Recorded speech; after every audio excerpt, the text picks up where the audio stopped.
अरूप चटर्जी के बारे में सब्जी वाली, भाजी वाली, मछली बेचने वाले लोग, कपड़ा सिलने वाले मजदूर, फैक्ट्रियों में काम करने वाले लोग, गांव में खेती करने वाले लोग, चौक चौराहों पर दुकानदार, ये सभी कहते रहे अरूप चटर्जी के बारे में कि नेता हो तो वैसा हो, क्या रात क्या दिन क्या कुछ। लोगों ने हीरो की तरह लिया। इसी तरह कल्पना सोरेन को लेकर जब मैं गांडे सीट पर था तो लोग लगातार कह रहे थे कि हार जीत का सवाल नहीं है, बल्कि सवाल यह है कि कितने वोटों से जीतती हैं गांडे से। जनता ने वही जनमत दिया है जिस जनमत की बार बार बात आप सबसे जनज्वार लगातार कह रहा था। हमने ग्राउंड रिपोर्ट की, झारखंड के तमाम जिलों में हमने यात्रा की। कोल्हान हो, धनबाद का यानी कोयलांचल का इलाका हो, या बोकारो हो, जमशेदपुर हो, रांची हो, गिरिडीह हो, इन तमाम क्षेत्रों में हम गए और उन क्षेत्रों से हमने आप तक जानकारी पहुंचाई कि झारखंड की जनता का क्या मूड है, किन मुद्दों पर चुनाव हो रहा है और जनता क्या सोच रही है। आप सबने देखा कि किस तरह से जनता का एक बड़ा हिस्सा सरकार के खिलाफ, जैसे एक एंटी इनकम्बेंसी होती है, वह इनकम्बेंसी दिखाई नहीं दे रही थी। और टोटलिटी में जो मुद्दे रहे, जल जंगल जमीन के मुद्दे रहे, रोजगार का मुद्दा रहा, आरक्षण का मुद्दा रहा, और सबसे बड़ी बात कि झारखंड चुनाव जिस रूप में दिखाई दे रहा है और जो रिजल्ट आता हुआ दिखाई दे रहा है कि इंडिया गठबंधन यानी हेमंत सोरेन और कांग्रेस और कम्युनिस्ट पार्टियों का जो एक तालमेल का गठबंधन है झारखंड में, उसे करीब करीब 52 से 53 सीटें अभी तक 2.5 बज चुके हैं। लगभग यही परिणाम 55 के आसपास आने की संभावना है। 81 में से 55 सीटें, यानी हेमंत सोरेन के खिलाफ किसी भी तरह की एंटी इनकम्बेंसी नहीं दिखाई दी। और चूंकि जनता की मीडिया है जनज्वार, इसलिए बार बार आपसे हम मुद्दों पर बात करते रहे, चाहे वह देवघर हो जिसको देवभूमि कहते हैं। देवघर में हजारों की संख्या में लोग जुटे, और लोग शहर का क्षेत्र हो या गांव के इलाके हो, दोनों ही इलाकों में जनज्वार गया। और देवघर की चूंकि बड़ी भूमिका है, देवघर वो जगह है, वह लोकसभा है जहां से खुद निशिकांत दुबे आते हैं। और आप सबको याद होगा कि भारतीय जनता पार्टी पूरा चुनाव निशिकांत दुबे के नरेशन पर लड़ती रही। निशिकांत दुबे भारतीय जनता पार्टी के वो नेता हैं जो संसद में जाकर हिंदू मुसलमान करते हैं और घुसपैठ की बात उठाते हैं, और उसी घुसपैठ को भारतीय जनता पार्टी ने नारा बनाया। उसी हिंदू मुसलमान को भारतीय जनता पार्टी ने नारा बनाया, जिसका परिणाम बहुत साफ तौर पर आप झारखंड में देख सकते हैं कि हेमंत सोरेन की जो नीतियां थी, बिजली माफी की जो योजना थी, उसके अलावा किसानों का की जो ऋण माफी थी और मैया योजना, ये सब आप लगातार जनज्वार की ग्राउंड रिपोर्ट में देखते रहे। बहुत सारे साथियों को हमारे ये लगता रहा कि हम नब्ज नहीं पकड़ पा रहे हैं झारखंड की, लेकिन जनज्वार ने बकायदा न सिर्फ नब्ज पकड़ा बल्कि नरेशन बदला। जनज्वार कहीं भी जहां भी गया उसने हमेशा जल जंगल जमीन के सवालों को उठाया, हमेशा रोजगार के प्रश्न पर बहस की, आरक्षण के मुद्दों पर बात किया, हमने लैंड बैंक पर बात किया, और हमने आप सबको भरोसा दिलाया कि इस देश में जो लोकतंत्र के लिए वोटिंग होनी चाहिए, वह वोटिंग देश को मजबूत करने के लिए होनी चाहिए, अपनी आर्थिक समृद्धि के लिए होनी चाहिए, अपने रोजगार के लिए होना चाहिए, अपनी बहु बेटियों की रक्षा के लिए होना चाहिए। और आप सबको याद होगा कि हमने बार बार आपसे अपील की कि आप उस पार्टी को वोट दें। अब जबकि जेएमएम जीतती हुई इंडिया गठबंधन दिखाई दे रहा है, तो कल से आपका काम शुरू हो जाता है कि जिस सरकार को आपने चुना है उसको खुला नहीं छोड़ना है, उसको यूं नहीं छोड़ देना है कि हमने चुन दिया और बस तुम अब नए भारतीय जनता पार्टी हो जाओ या नई लूट का रास्ता निकालो, बल्कि जनता के प्रति जिम्मेदारी इन पार्टियों की तय होनी चाहिए। और इंडिया गठबंधन और जेएमएम यानी जेएमएम, इंडिया गठबंधन और कम्युनिस्ट पार्टियों की जो जीत दिखाई दे रही है आते हुए, और सबसे बड़ी बात आपको बताते चलें, कल्पना सोरेन जो कि नई महिला युवा नेता के तौर पर उभर कर आई हैं, जिनकी एक बड़ी छवि है और कहीं भी वह पार्टी से ऊपर उठकर सभी की पहली पसंद बन गई हैं। ऐसे में कल्पना सोरेन भी अपनी सीट को निकाल लिया है, वह जीत गई हैं।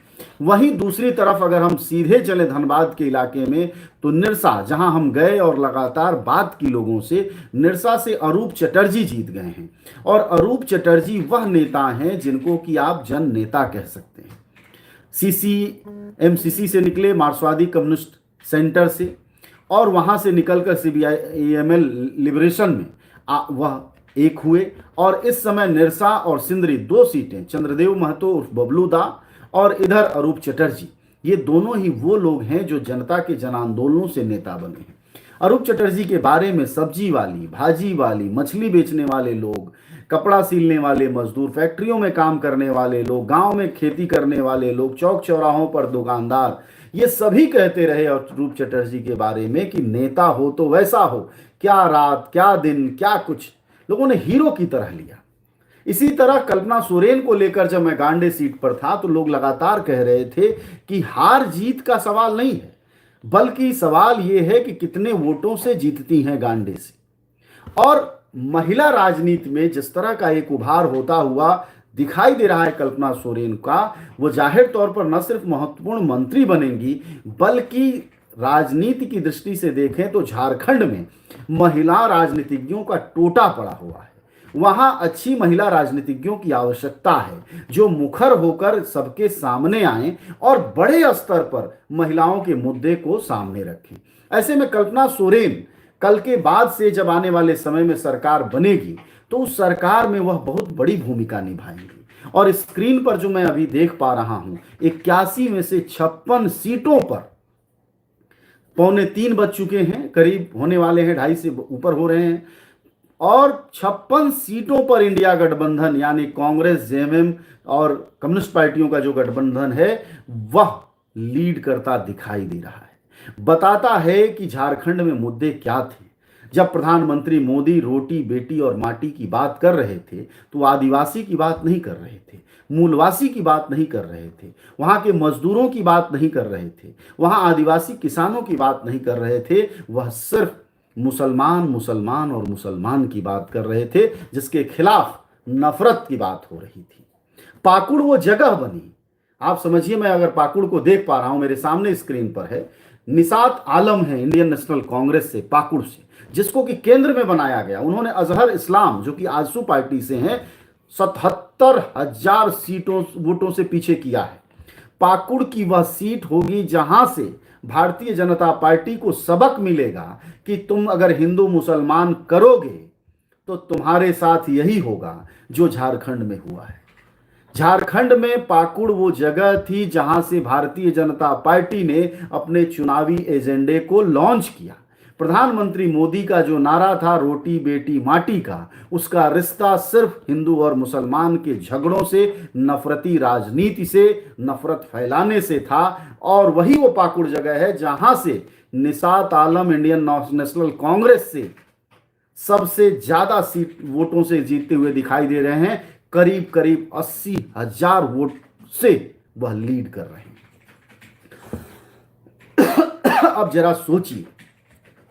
अब जरा सोचिए कि मार्जिन अगर इतना बड़ा है और जहां से राजनीति की शुरुआत करने की कोशिश की भारतीय जनता पार्टी ने, वह किस तरह से वह मुंह की खा रही है।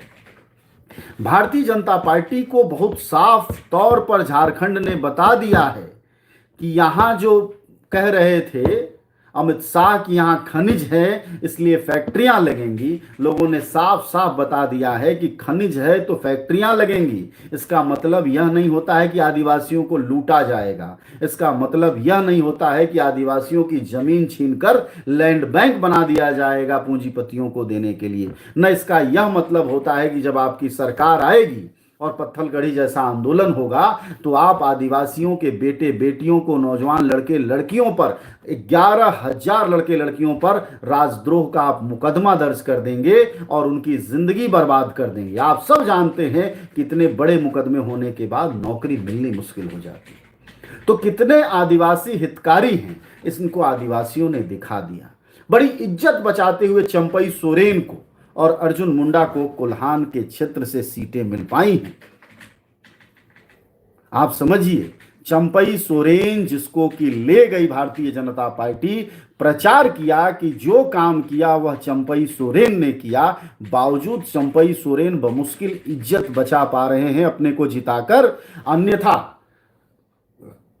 उनके लिए बहुत मुश्किल था। और 56 सीटों पर इंडिया गठबंधन लीड कर रहा है झारखंड में। तो झारखंड की जिस तरह की राजनीति रही, झारखंड का जिस तरह का माहौल रहा और झारखंड में जो ग्राउंड रिपोर्ट रही, आप याद करिए रांची में लोगों ने क्या कहा। रांची में ये कहते रहे कि सीपी सिंह के लिए बड़ी चुनौती है, और सीपी सिंह बाहरी और अंदरी के चक्कर में जीत गए, लेकिन वही खिजरी, वही बगल में खरसांव, वो ईछागढ़, ये सारी सीटें जिस तरह से कांग्रेस और इंडिया गठबंधन जीत के आई है, ये अब तक नहीं हुआ था। और एंटी इनकम्बेंसी कह रहे थे बीजेपी के लोग कि भ्रष्टाचार किया है, लेकिन लोगों ने देखा कि कैसे 2-2.5 साल कोरोना में बर्बाद हुए हेमंत सोरेन के, और उसके बाद जब वह काम करने की कोशिश किया तो आपने ईडी और सीबीआई लगा दिया। जन जन इस बात को जान रहा था। ग्राउंड रिपोर्ट में जनज्वार के आप सब गवाह हैं इस बात की। अपनी टिप्पणियों के जरिए हमें जरूर बताइए कि जनज्वार की जो ग्राउंड रिपोर्ट रही वह कितनी सटीक आपको लगी, कितनी सही लगी। क्या देवघर की जनता ने अयोध्या का सबक नहीं दे दिया है कि देवघर भूमि हमारे ईश्वर की है, हमारे भगवान की है, हमारे परमपिता परमेश्वर की है, लेकिन देवघर भूमि बाबा बैजनाथ धाम की भूमि, जहां पूरा देश उमड़ता है सावन के महीने में, वो नफरत की रोटियां सेकने के लिए नहीं है। यह सबक दे रही है, यह जो टक्कर दिखाई दे रहा है। अन्यथा जिस तरह का सांप्रदायिक माहौल देवघर, सारठ, मधुपुर में बनाने की कोशिश की गई, इन तीनों ही सीटों पर, सारठ हो, मधुपुर हो या फिर देवघर हो, ये तीनों ही सीटों पर भारतीय जनता पार्टी के जो नफरती एजेंडे थे उसके 2 केंद्र थे। एक था पाकुड़ और दूसरा था देवघर। यह 2 सेंटर से जिस तरह से जनता ने भारतीय जनता पार्टी को मुंह की खाई है, धूल चटा दी है, यह बहुत सबक लेने लायक है भारतीय जनता पार्टी के लिए कि अगर झारखंड में आओगे तो उस विकास की बात करोगे जो तुमने 17 साल के सरकार में किया है। अगर मोदी जी आएंगे तो हेमंत बिस्व शर्मा के घुसपैठ पर भाषण देकर नहीं जाएंगे, बल्कि वो बताएंगे कि 11 साल में झारखंड के युवाओं को, झारखंड की महिलाओं को, झारखंड के गरीबों को, आदिवासियों को पर्यावरण में क्या दिया, नदियां कितनी बचाई, जनता कितनी बचाई, रोजगार कितना दिया। आदिवासी दिखने में सीधे साधे लगते हैं, वह कम कपड़ों में कम गरीब जैसे दिखते हैं। इसका मतलब यह नहीं कि आदिवासियों का आप इस्तेमाल कर पाएं, बल्कि वह अपनी जल जंगल जमीन की मिट्टी से हजारों साल की परंपरा से निकले हुए वो लोग हैं जो चंद सेकंड में, चंद मिनटों में आपको पहचान लेते हैं कि आप हमारे साथ खड़े हैं या फिर नफरत के साथ खड़े हैं और नफरत के बहाने हमें बेचने पर तुले हुए हैं। मुझे याद है सिमडेगा की रैली, जब राहुल गांधी बोल रहे थे कि जल जंगल जमीन मुद्दा है। राहुल गांधी ने कहा कि हमारा मुद्दा आरक्षण को बढ़ाना है, हमारा मुद्दा आदिवासी राज्य के आदिवासियों को तरजीह देना है, और हमारा आखिरी संकल्प जल जंगल जमीन पर अधिकार आदिवासियों का पहला बनाना है। इस बात को जब महिलाएं सुनकर निकली थी उस सभा से, सिमडेगा से, तो हर महिला की जुबान पर अपने नेता की कही बात थी, और इस बात से खुश थी झारखंड में महिलाएं, युवा लड़कियां, कि राहुल गांधी ने नफरत की एक बात नहीं की। इसी तरह की चाहे कल्पना सोरेन की रैलियों में मैं रहा हूं या फिर हेमंत सोरेन की रैलियों में, इन सभी रैलियों में मुद्दों पर बात की गई। हेमंत सोरेन की आखिरी रैली जब निरसा इलाके में मैं था, हेमंत सोरेन ने बिल्कुल एक नई बात कही और कहा, बिजली बिल तो हमने माफी किया है, बिजली बिल के कारण जो मुकदमे दर्ज किए गए हैं उसको भी हम वापस लेंगे। यह बात निरसा की रैली में हेमंत सोरेन ने कही, और इस बात को कहने के बाद आप सोचिए कि जो असर पड़ा वहां की व्यापक राजनीति का, उसका आज वोटों में असर दिखाई दे रहा है और गिनती लगातार बढ़ती जा रही है। दोस्तों, मैं फिर अपडेट कर दूं आपको, ये लाइव कार्यक्रम है, लगातार आप शेयर करिए, लोगों के बीच ले जाइए। अभी 57 सीटों पर इंडिया गठबंधन लीड कर रहा है। 81 में से 57, जरा गिनती जोड़ लीजिएगा, 81 -57 में इंडिया गठबंधन इस वक्त लीड कर रहा है। अगर यह लीड एक आध सीटों से ऊपर नीचे भी होती है तो 55 सीटें ऐतिहासिक रूप से जेएमएम इंडिया गठबंधन जीत कर आया है, और वह बताता है कि आने वाले समय में किस तरह से एक नई सरकार जब बनेगी तो उससे क्या उम्मीदें होंगी। आपको बताऊं कि ग्राउंड रिपोर्टिंग के दौरान मैंने देखा कि किस तरह से लोग मोदी और अमित शाह पर बाउंस बैक कर रहे थे। बाउंस बैक यूं कर रहे थे कि सबसे बड़ा मुद्दा जो था भारतीय जनता पार्टी का, जिसको हेमंत बिस्व शर्मा ने स्थापित किया, निशिकांत दुबे ने स्थापित किया, और उसके बाद प्रधानमंत्री मोदी ने स्थापित किया और अमित शाह ने स्थापित किया, इन सभी लोगों ने एक ही मुद्दा स्थापित किया, वह था घुसपैठ। वह घुसपैठ ही लेने के देने पड़ गए। घुसपैठ एक ऐसा मुद्दा बना जो भारतीय जनता पार्टी के लिए भस्मासुर साबित हो गया, क्योंकि बच्चा बच्चा यह बात जानता है झारखंड का कि बांग्लादेश की सीमा से कोई झारखंड का लेना देना नहीं। अगर कोई सीमा लगती है तो वह असम की सीमा लगती है।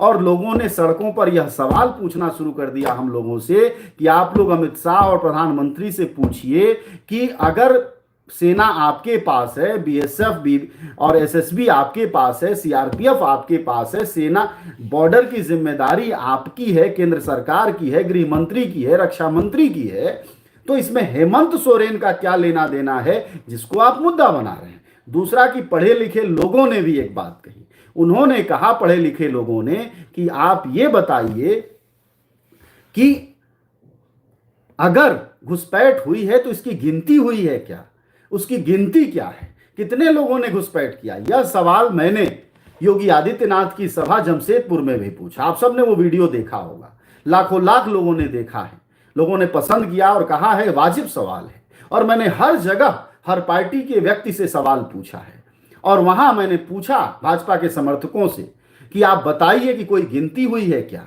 तो वो क्या कहते हैं, वो कहते हैं हमको लगता है।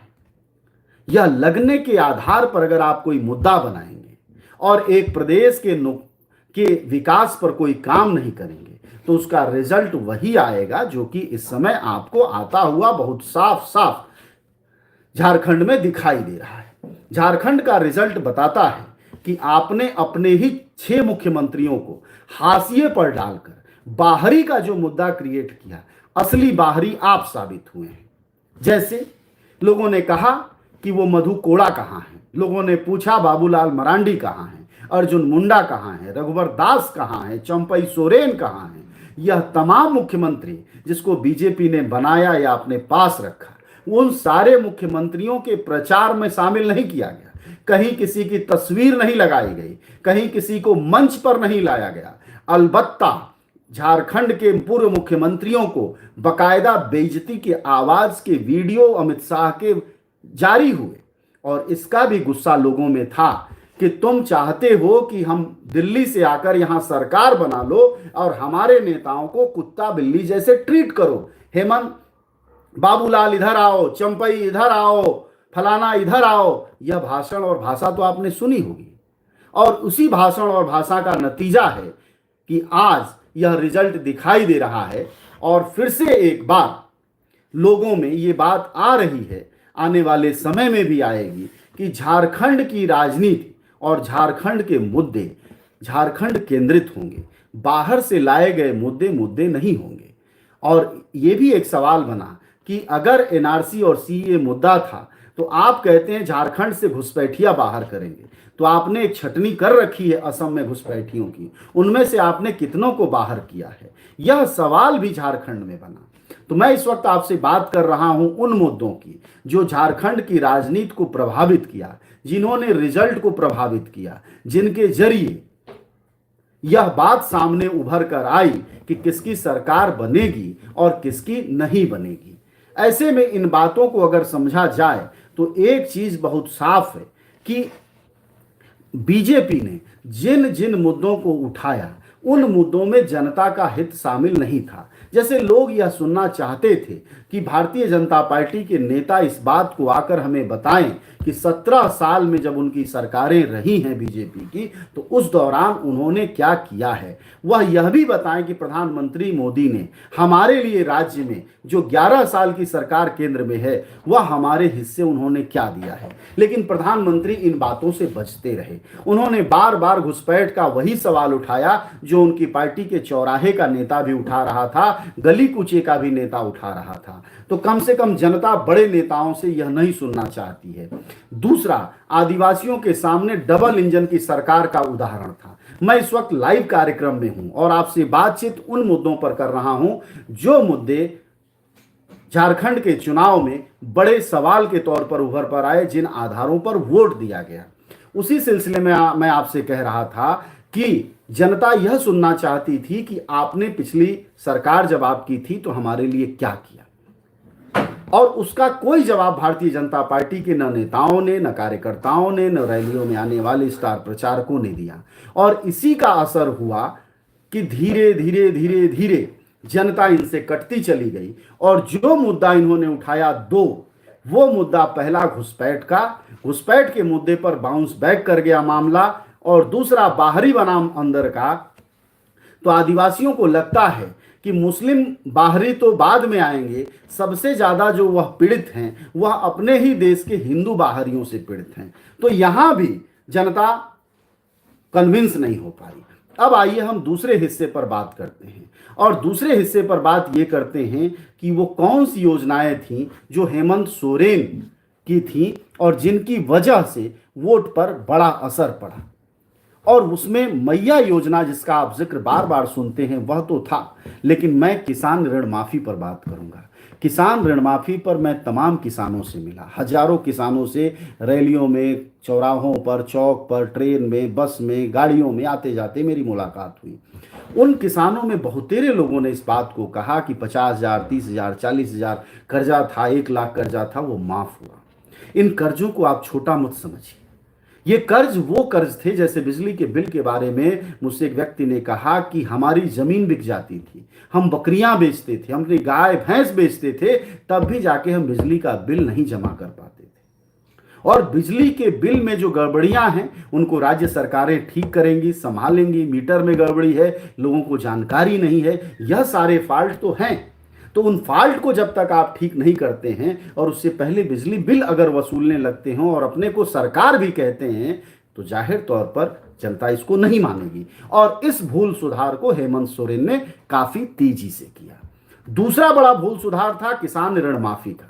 जिस देश में पूंजीपतियों के 16 लाख करोड़ रुपए एक एक पूंजीपतियों के माफ होते हैं, 16,000 करोड़ रुपए, उस देश में किसानों के 100, 150, 200 करोड़ अगर एक राज्य में माफ करने हैं तो बहुत मामूली रकम है, क्योंकि वह राज्य को जिंदा रखते हैं, वह टैक्स देते हैं, वह संचालित करते हैं, एक राज्य की भाषा, संस्कृति, समाज को वो बनाते हैं। तो इस भूल सुधार को भी हेमंत सोरेन ने किया, जिसका कि आज परिणामों में आपको असर दिखाई दे रहा है।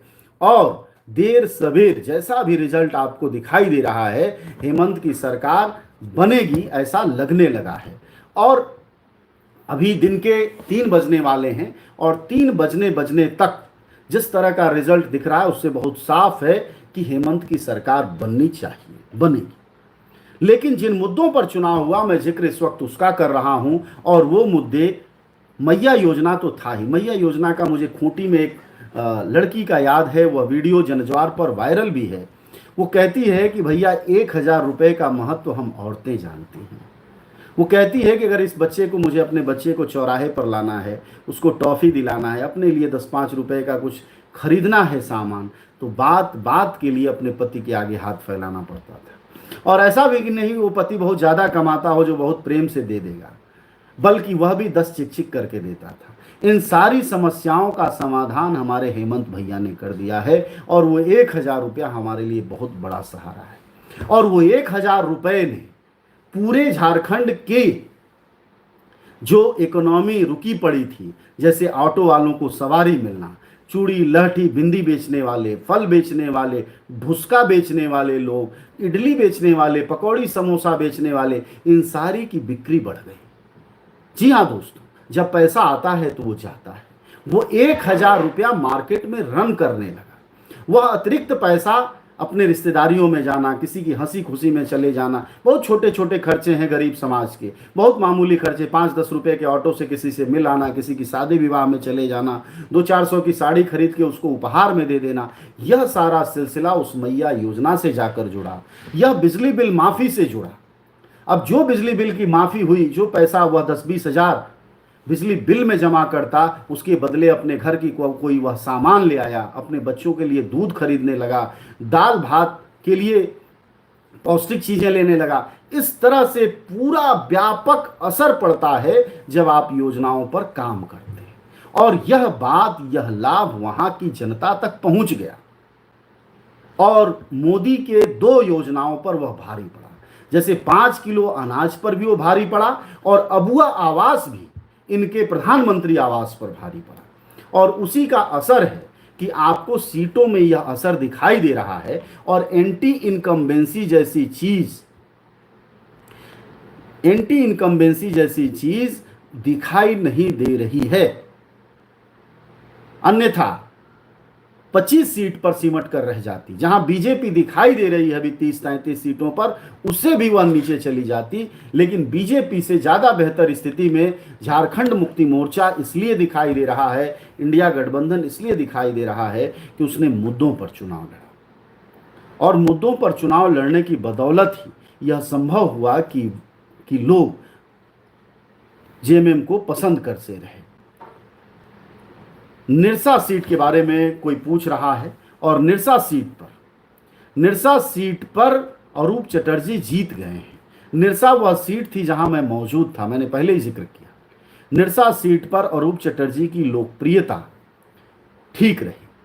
अब रिजल्ट में कई राउंड बाकी रहते हैं, ऐसे में कई बार रिजल्ट इधर का उधर भी होता है, लेकिन निरसा से अरूप चटर्जी लगभग 1800 वोटों से जीत चुके हैं। और आने वाले समय में जिस तरह की झारखंड की राजनीति बनती हुई दिखाई दे रही है, उसमें कोयलांचल हो, कोल्हान हो, रांची का क्षेत्र हो, सिंहभूम का इलाका हो, इन सभी क्षेत्रों में जेएमएम इंडिया गठबंधन की उपस्थिति यह बताती है कि जनता में उनकी लोकप्रियता रही है। और लोकप्रियता की वजह हेमंत सोरेन का जेल जाना बार बार केंद्रित कर रहे हैं। मुख्य धारा की मीडिया के लोग आप देखेंगे कि वह बीजेपी की अकर्मण्यता पर बात नहीं करेंगे, बीजेपी की जन विरोधी नीतियों पर बात नहीं करेंगे। वो ये नहीं बताएंगे कि प्रधानमंत्री को झूठा लोग पहचान चुके हैं झारखंड में, वो इस पर भी बात नहीं करेंगे। वो बार बार सिर्फ आपसे एक ही बात करेंगे कि हेमंत सोरेन को चूंकि बीजेपी ने गलत समय पर जेल भेज दिया, इसलिए हेमंत सोरेन को लेकर सिंपैथी थी और वो जीत गए। जबकि यह बात 10% भी सच नहीं है। ग्राउंड रिपोर्ट के दौरान किसी ने इस बात पर बहुत जिक्र नहीं किया कि हमारे नेता को तुमने जेल भेज दिया। उसकी थी चिंता, उससे वोट मिलेगा, लेकिन 10% से ज्यादा नहीं मिलेगा। मूल कारण है कि हेमंत सोरेन के खिलाफ कोई इनकम्बेंसी इसलिए नहीं थी कि 2.5 साल से 2 साल जो कोरोना में निकले हैं हेमंत सोरेन को, उस बीच उन्होंने बहुत सारे जल कल्याणकारी काम किए। उसके बाद केंद्र की सरकार और केंद्र की एजेंसियों ने उनको भ्रष्टाचार के नाम पर काम नहीं करने दिया। और इसका गुस्सा लोगों में था कि हमारा मुख्यमंत्री काम कैसे करेगा जब हर रोज ईडी और सीबीआई के दफ्तर के लोग आके वहां बैठे रहेंगे। लोगों का इस बात में गुस्सा था कि तुम हमारे एक ऐसे मुख्यमंत्री को भ्रष्ट बता रहे हो, एक ऐसी जमीन के खरीदार बता रहे हो जिसको हाई कोर्ट बरी कर देता है, कहता है ये इसका कोई आधार नहीं है। यहां तुम दिल्ली में वही करते हो, तुम दूसरे राज्यों में यही करते। इसके खिलाफ गुस्सा था। इसलिए मुख्य धारा का मीडिया जो सच है वह आपसे नहीं बताएगा। वो बताएगा कि असल में क्या हुआ था कि वो जेल चले गए इसलिए सिंपैथी थी। नहीं साहब, जो ऋण माफी थी किसानों की वह बहुत बड़ा इशू था। मैया सम्मान योजना बहुत बड़ा इशू था। और लोगों को उम्मीद है कि और बेहतर प्रशासन साबित होगा हेमंत सोरेन का। इसलिए आपको क्यों चुने भाई? एक ऐसी सरकार को कोई क्यों चुने जो दूसरे राज्य के मुख्यमंत्री के नाम पर वोट मांग रहा है? अपने राज्य के 6 मुख्यमंत्रियों को पर्दे में छुपा के रखा, उनको ना किसी सभा में भाषण देने के लिए बुलाया जाता, न स्टार प्रचारक बताया जाता। उन्हें बस ये कहा गया तुम अपनी सीट जीत लो चंपई, तुम अपनी सीट जीत लो अर्जुन मुंडा, तुम अपनी सीट जीत लो बाबूलाल मरांडी, यही एहसान होगा। जिस पार्टी के पुराने मुख्यमंत्रियों की यह गति और दुर्गति हो, उसको जनता आखिर किन वजहों से चुनेगी, किस किस चाहत में चुनेगी, किस प्रेम में चुनेगी और किस उम्मीद में चुनेगी, इसलिए वो नहीं चुनी। इसमें कोई बहुत बड़ी बात नहीं है, कोई रॉकेट साइंस भी नहीं है। रॉकेट साइंस बस इतना है कि आदिवासियों को भरोसा हुआ इंडिया गठबंधन पर कि जल जंगल जमीन हमारी बची रहेगी, हमारे जो लैंड बैंक में हमारी जमीनें डाली जा रही हैं वह सिलसिला रुकेगा। उस पर भरोसा हुआ कि अगर उद्योगपति आएंगे तो उन पर लगाम लगेगा। लोगों को भरोसा इस पर हुआ कि हमारे बच्चों को रोजगार दिए जाने की कोशिशें होंगी, और इस बार रोजगार भी मिलेगा, क्योंकि पिछली बार हर रोजगार में पेपर लीक और पेपर के लीक के बीच में राज्यपाल का अड़ंगा कारण रहा। इसलिए फुल फ्रेश 5 साल की हमारी सरकार काम करेगी। और लोगों को ये इस पूरे चुनाव प्रचार के दौरान बीजेपी के खिलाफ लोग पहले थे या नहीं थे, लेकिन डबल इंजन के मुख्यमंत्रियों को बुलाकर जो बीजेपी ने गलती की है उसी का नतीजा है कि दिखाई दे रहा है कि भारतीय जनता पार्टी झारखंड में हारती हुई दिखाई दे रही है। भारतीय जनता पार्टी इसलिए हार रही है क्योंकि उसने डबल इंजन के सरकारों को बुलाया, उसके जरिए प्रचार कराया। डबल इंजन की सरकार में योगी आदित्यनाथ की सरकार, योगी आदित्यनाथ की सरकार क्या कर रही थी? जब झारखंड में चुनाव चल रहा था तो 20,000 से ज्यादा बच्चे उत्तर प्रदेश लोक सेवा आयोग के खिलाफ इलाहाबाद में प्रदर्शन कर रहे थे, लाठियां खा रहे थे। आखिरकार उसके आगे सरकार झुकी और सरकार से छात्रों ने कहा कि यह सिर्फ नॉर्मलाइजेशन क्या है, भ्रष्टाचार है, और उस भ्रष्टाचार के खिलाफ छात्रों ने आंदोलन किया। और उसके आगे किसकी सरकार झुकी? योगी आदित्यनाथ की सरकार झुकी। और योगी आदित्यनाथ की सरकार सिर्फ सरकार नहीं है, वो ब्रांड है। उसी बीच मुंह की खाया कौन? योगी आदित्यनाथ का बुलडोजर। और बुलडोजर की सरकार को सुप्रीम कोर्ट ने कहा बंद करो बुलडोजर, तुम आपराधिक गतिविधि कर रहे हो, यह सरकार का काम नहीं होता है। किसी दोषी का मतलब यह नहीं होता है कि वह अपराधी साबित हो गया है, आरोपी का मतलब। यह सारा सबक बीच चुनाव में सुप्रीम कोर्ट ने दिया। सरकार ने झुक कर बताया कि उसकी डबल इंजन की सरकार की क्या हालत है। दूसरे राज्यों से आदिवासी आए, छत्तीसगढ़ से आए, असम से आए, मध्य प्रदेश से आए, और उन्होंने झारखंड पहुंचकर जनज्वार पर बताया कि दूसरे राज्यों में डबल इंजन की सरकारों का क्या हाल है। आलोक शुक्ला आए, हसदेव अरण्य आंदोलन के सबसे बड़े जो नेता हैं, और वो आकर बताए कि हसदेव अरण्य में अडानी के जरिए बीजेपी की डबल इंजन सरकार क्या कर रही है। असम से नेता आए, आदिवासी छात्र संगठनों के सबसे बड़े नेता आए, और उन नेताओं ने जनज्वार पर बताया, बकायदा वीडियो आपने देखे होंगे, उन्होंने बताया कि हेमंत सोरेन की सरकार में 26 ऐसी आदिवासी जातियां हैं जिनको पिछले 100 साल से लगातार तमाम कोशिशों के बावजूद आज तक उन्हें आदिवासी का दर्जा नहीं दिया गया, उनको पिछड़ी जातियों में रखा गया है। और उनमें आदिवासी हैं, मुर्मू हैं, मुंडा हैं,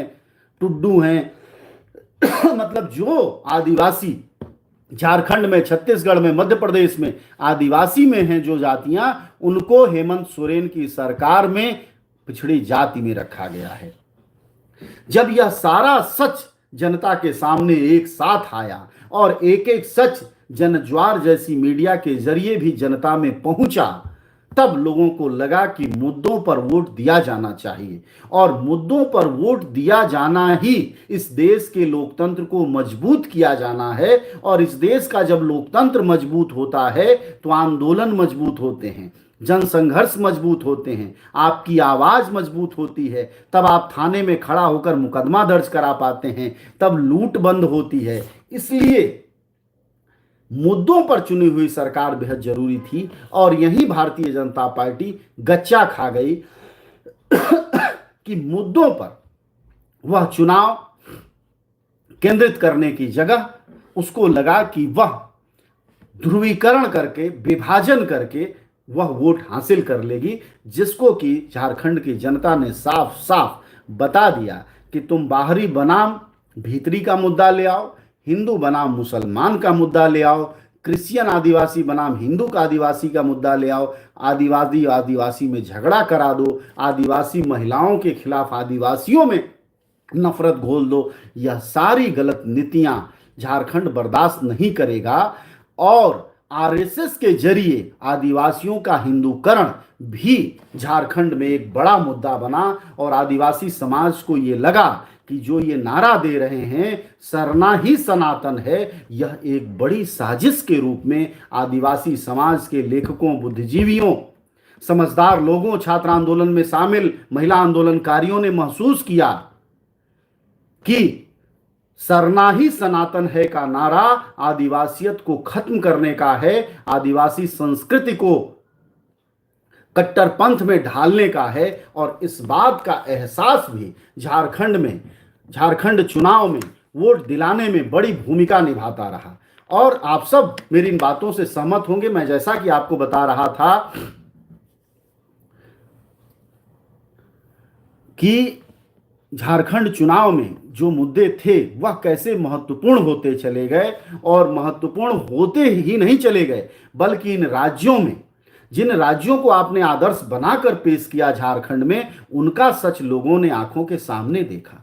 शिवराज सिंह चौहान उस राज्य के मुख्यमंत्री हैं जिनके राज्य काल में आदिवासी के मुंह पर पेशाब किया गया। इस बात को दयामणि बारला जैसी नेता बार बार कहती हैं झारखंड में कि तुम हमें आदिवासियत का अधिकार देने आए हो, लेकिन जब तुम अपने राज्य में थे तो उनके चेहरों पर पेशाब किया गया। यह है भारतीय जनता पार्टी। भारतीय जनता पार्टी वो पार्टी है जिसका अभी डबल इंजन की सरकार है राजस्थान में, और वहां आदिवासियों की क्या हालत है देखो।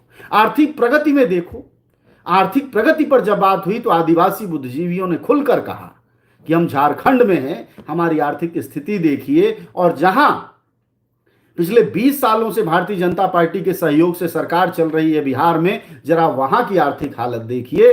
बगल में उत्तर प्रदेश है, जहां वहां की हालत देखिए। तो क्या हम ऐसी डबल इंजन की सरकार चुनेंगे जो हमको की और ज्यादा गड्ढे में ले जाए? हमारी साझी संस्कृति है, हम साथ साथ जीते और मरते हैं। हम हिंदू मुसलमान नहीं करते, बल्कि हम मिट्टी के लोग हैं और हम अपनी मिट्टी से जुड़े हुए, हमारा धर्म जल जंगल जमीन हो, जो उसको बताएगा बचाएगा वही हमारे जाति धर्म का हीरो है। इस बात का भी एहसास झारखंड ने भारतीय जनता पार्टी को कमोबेश करा दिया है। और ये एहसास दिलाना बहुत जरूरी था भारतीय जनता पार्टी को। दूसरा एक बात और हुई जो कि जमशेदपुर में मिले बुद्धिजीवियों ने, दूसरी जगहों पर मिले बुद्धिजीवियों ने खुलकर कहा, और वो ये था कि भारतीय जनता पार्टी उड़ीसा और छत्तीसगढ़ जीतने के बाद झारखंड को जीतकर अडानी के लिए एक ट्रायंगल बनाना चाहती है। इस बात को जनता समझती है, ये मुझे आश्चर्य हुआ। दिल्ली जैसे महानगर में, पुणे जैसी जगह में, गुड़गांव, फरीदाबाद, गाजियाबाद, जिसको कि कहते हैं बहुत पढ़े लिखे लोग हैं, वह लोग लूट के तंत्र को नहीं समझ पाते। कैसे कंपनियां लूट के बर्बाद करती हैं उसको नहीं समझ पाते। लेकिन गोड्डा इलाके के आदिवासी, मूलवासी, वहां के रहने वाले लोग इस बात को समझ रहे हैं कि कैसे अडानी के लिए बीजेपी ट्रायंगल बनाना चाहती है। उड़ीसा, छत्तीसगढ़ के बाद यह इलाका अगर मिल जाए, उड़ीसा, छत्तीसगढ़ और झारखंड, तो ये तीनों राज्य मिलकर देश के 70% से ज्यादा आयरन ओर, कोयला, खनिज, यूरेनियम, यह सब कुछ दे सकते हैं। तो इस पर भी एक रोक लगी है। जाहिर तौर पर औद्योगिकरण से किसी को समस्या नहीं है, किसी को इस बात से समस्या नहीं है कि औद्योगिक विकास न हो।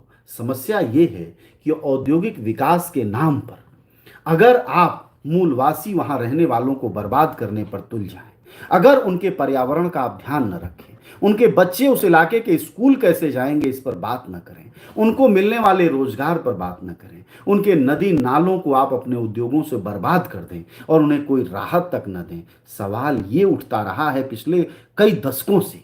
और अब वह सवाल बहुत महत्वपूर्ण हो गया है क्योंकि वो नदियां अब जहर बन चुकी हैं।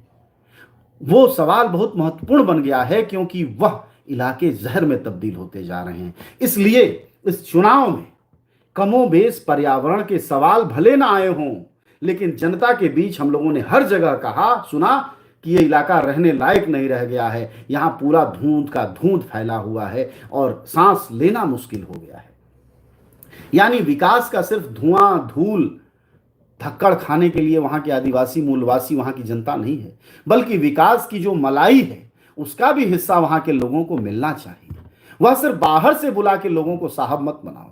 दयामणि बारला बार बार कहती है कि अधिकारी बताओ हमारे कितने हैं टाटा में, कोयलरी में बताओ हमारे आदिवासी कितने हैं, सेल की कंपनी है, रुइया की कंपनी है और तमाम कंपनियां हैं। उन कंपनियों में हमारे आदिवासी मूलवासी बड़े पदों पर कितने हैं? और इस बात को सिमडेगा की रैली में राहुल गांधी ने भी कहा। राहुल गांधी ने भी कहा कि यहां के अखबारों में यहां की बड़ी कंपनियों के बड़े पदों पर, यहां के अस्पतालों में कितने मूलवासी आदिवासी हैं। अगर उस पर जो सोचेगा, जो उस पर बात करेगा, क्या भाजपा के किसी नेता ने यह बात बोली? किसी एक ने कुछ कहा कि जिसकी जितनी आबादी उसकी वैसी भागीदारी? ये बोलने की हिम्मत भाजपा के लोगों ने नहीं की। इसलिए आदिवासी राहुल गांधी के साथ खड़े हुए, झारखंड मुक्ति मोर्चा के साथ खड़े हुए, कम्युनिस्टों के साथ खड़े हुए, क्योंकि वहां स्थानीयता का मुद्दा, रोजगार का मुद्दा, पर्यावरण का मुद्दा, माफिया सिस्टम का मुद्दा, इन सारे मुद्दों पर इन नेताओं ने बोला। लेकिन भारतीय जनता पार्टी के लोगों के बोलने की कोई एक क्लिप आप नहीं दे सकते जिसमें कि 90% भाषण उनका अगर किसी चीज पर है तो सिर्फ घुसपैठ घुसपैठ और घुसपैठ पर है, जिसका कि ना कोई प्रमाण है, जिसका ना कोई आधार है और जिसका ना कोई झारखंड की जनता के बुनियादी हकों से कुछ लेना देना है। झारखंड को क्या रोजगार इसलिए नहीं मिल रहा है कि घुसपैठ हो गया है बांग्लादेश का? झारखंड में मुश्किल जीवन इसलिए है कि घुसपैठ हो गया बांग्लादेश का? आखिर कहां है बांग्लादेश?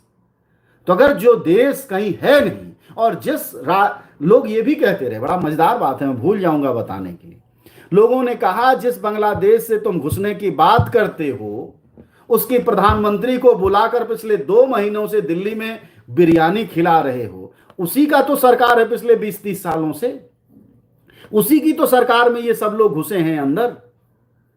अगर घुसे हैं तो जैसा कि तुम कह रहे हो, तो ये भी बाउंस बैक कर गया। यानी भारतीय जनता पार्टी का उठाया हुआ हर मुद्दा और मसला, आपको बताऊं कि वह उसके लिए भस्मासुर साबित हुआ, और भस्मासुर साबित होने का ही नतीजा है कि यह परिणामों में भी आपको साफ साफ दिखाई दे रहा है। जनज्वार ने जिन भी इलाकों में जो रपटें की, उन रपटों का सच आपके सामने बिल्कुल स्क्रीन पर है।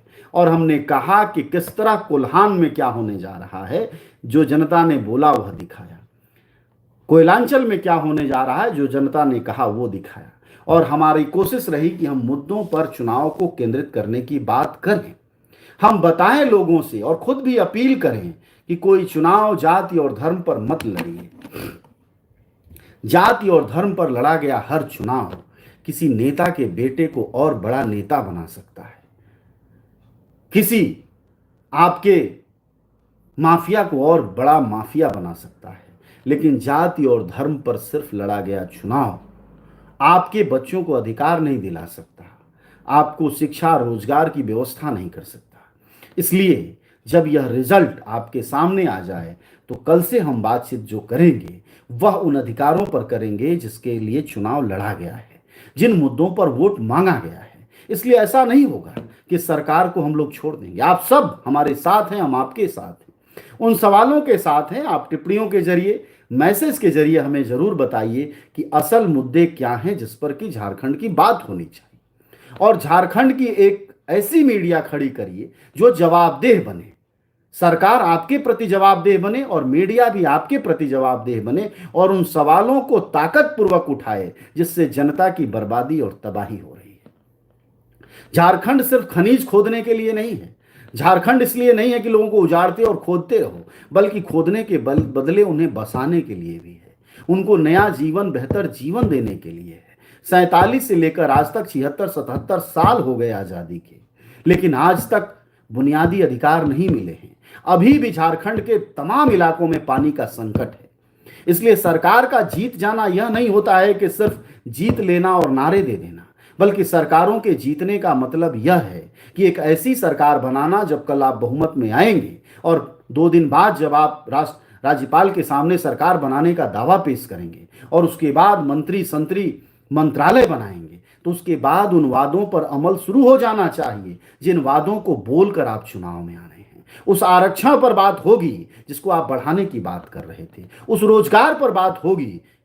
2 दिन बाद यानी मंत्रिमंडल बनने के बाद जनज्वार बात करेगा आपके जरिए कि रोजगार का वादा कब पूरा होगा। स्वास्थ्य पर बात होगी, कुपोषण पर बात होगी, यहां तक कि बच्चों की तस्करी पर भी बात होगी और उस पर भी बात होगी कि ये सरकार जल जंगल जमीन बचाने के लिए कितनी शिद्दत है। और अगर औद्योगिकरण का कोई रास्ता, कोई फाइल पास होती है तो उससे जनहित के मुद्दे किस तरह प्रभावित न हो और वो उस इलाके के लाभ के काम आए। इन सभी मुद्दों पर जनज्वार लगातार बात करेगा। इसलिए दोस्तों, ये मत सोचिएगा कि आया पत्रकार और गया पत्रकार, बल्कि इन मुद्दों पर लगातार और लगातार हम कायम रहेंगे और उन सवालों को आपको जरिए मजबूत करेंगे, क्योंकि पत्रकारों के जानकारी का जरिया, ज्ञान का जरिया, समझदारी का जरिया भी आप ही होते हैं।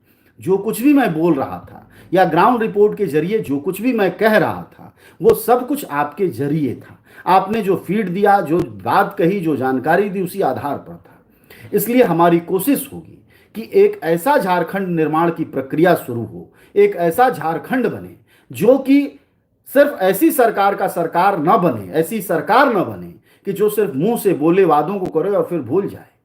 नेता के यहां जनता जाए तो उसको पूछे नहीं, विधायक फिर से महाराज बन जाए, ये सब नहीं होना चाहिए। अगर जनता की सरकार चुनी जा रही है, गरीबों की सरकार चुनी जा रही है, अगर राहुल गांधी बोल रहे हैं कि जल जंगल जमीन का अधिकार आदिवासियों का पहला है, तो ऐसा नहीं कि सिर्फ सिमडेगा की रैली में बोले, आए गए, जनता ने वोट दिया, बात खत्म।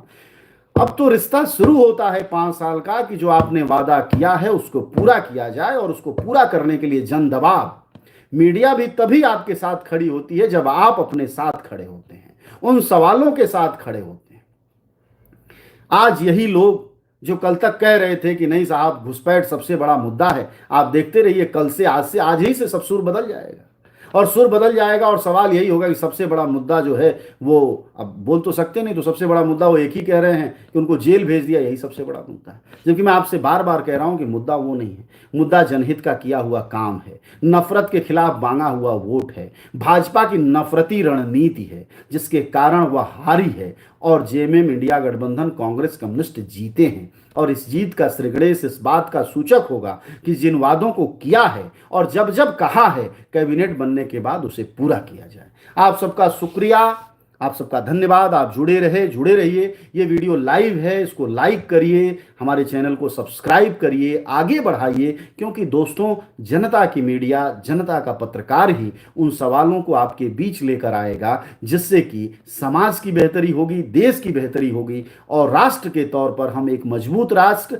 और राज्य के तौर पर झारखंड एक मजबूत राज्य बनेगा। आप सबका शुक्रिया, धन्यवाद। जरूर इस वीडियो को अपने दोस्तों मित्रों में ले जाइए, इस बहस को ले जाइए और हमेशा याद रखिए कि सरकार बनते हुए जो दिख रही है, जब वह बन जाए, आज रात तक क्लियर हो जाएगा। कल सुबह जब आप अखबारों में पढ़ेंगे तो आप याद रखिएगा, उस घोषणा पत्र को अपनी जेब में रखिएगा दोस्तों, जिस घोषणा पत्र को बोलकर कांग्रेस इंडिया गठबंधन कम्युनिस्ट सरकार में आए हैं, और उसको लेकर उपस्थित रहिएगा कि इन घोषणाओं का जवाब दो। तब जाकर हम मानेंगे कि एक जनता की सरकार है और जनहित के मुद्दों पर जीत कर आई है।